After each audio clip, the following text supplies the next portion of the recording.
Hello, and in today's behind the scenes I want to show you a tour of the studio. So this is the main stage area. We've actually removed the stage that I stand on for this redstone contraption. This actually takes you to the redstone vaults, but I will show you that later.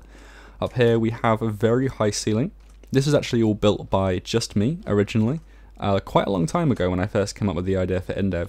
It was mostly world edited, so I'd build a bit of the wall and then I'd just kind of rotate and copy paste all the way around, make minor alterations to each side. But this eventually became the final design for the studio. Over here, the interview room. This was actually built with just a few crew members originally, before the project kind of expanded to the size that it was. We have a crew of about 20 at the moment, but originally I was working with just 2 or 3 people. The redstone lamps are actually powered by levers, which I use a texture pack just to make levers invisible. Although currently on the server we do have a mod that lets you turn on lamps just by clicking on them without the need of any redstone, so that's actually made things a little bit easier there. The cameras, again texture packed, but are originally sticky pistons. And over here we have a little minecart, which is the kind of camera dolly, so it can run along the tracks there. So other than the sort of minor texture alterations for the camera and the levers, this is actually completely vanilla textures. So let's head over to the lapis lazuli accessory room, which is my favourite room in the studio, mainly because lapis lazuli is my favourite block.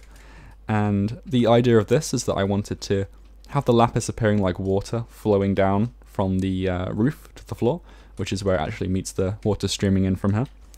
And then with all the chests, I again filled this up with a mod because it would have been absolutely insane to do all this manually. So we just simply filled every single chest to the brim with any material we needed at the time. Over here is the workshop. Now this is actually mostly unused in the series. This originally was built so that we could store each of the players' inventories across each challenge.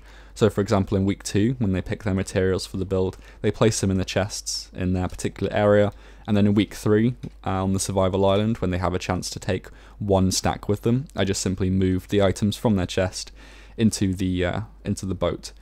But other than that, this room wasn't actually used. There was no need to craft or smelt anything in here, mainly because they would actually do that on the set of the actual design rather than in the studio, which is a completely separate world. But I think visually it still looks pretty nifty, and we did briefly film in it in episode 2 as well. So let's head over to the redstone vaults, which is down here.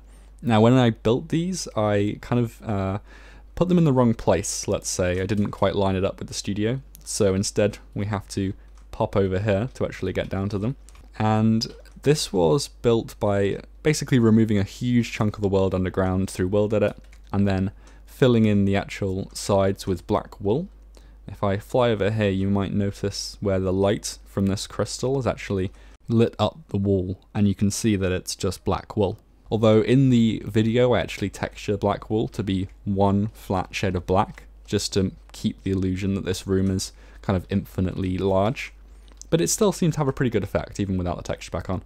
The crystals, I built 1 crystal originally, and then I got the rest of the crew to basically create different versions of the crystals that we could stick in lots of different random locations, and also the giant crystal in the center was built by the crew.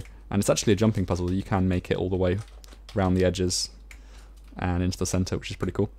So if we head back out the redstone vaults, you can see the outside of the studio is a bit of a mess, to be honest. There wasn't really any need when I originally built the studio to actually have a good looking outside to it.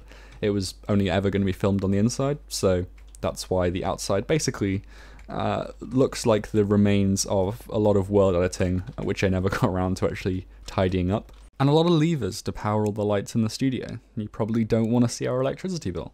Over here we have the observation rooms for the redstone vaults. So again, I originally built this prototype one as an example of the kind of style that I was looking for, and then the crew members created 3 versions of that, which became the final designs for the observation rooms. Very much inspired by Aperture Science and Portal for this. The idea that there's a huge amount of redstone going on behind the scenes, all this sort of complicated levers that make absolutely no sense, and then a very clean sort of white style for the actual room that the designers build in. This one here, again, you can actually see these little platforms here, almost where you can imagine the cubes being in actual portal levels. And this one here is actually the one that you can play yourself if you download the map for week 4. I provided this observation room and the chamber to actually build in as a template so that you can create your own adventure map. So that's pretty much it for the tour of the studio. We have other sets that we use to film the workshops and things in, but I think if I showed you every single set that we have in the whole of Indev, we could be here for a very long time. So I think I've just given you a bit of a flavour of what it's like in the actual studio. So as always, if you have anything you'd like me to cover in the behind the scenes, then be sure just to let me know in the comments below. And if you have any questions in general about how the builds are actually done, then I'll try to answer as many as possible. And until then, I'll see you in the next episode. Bye!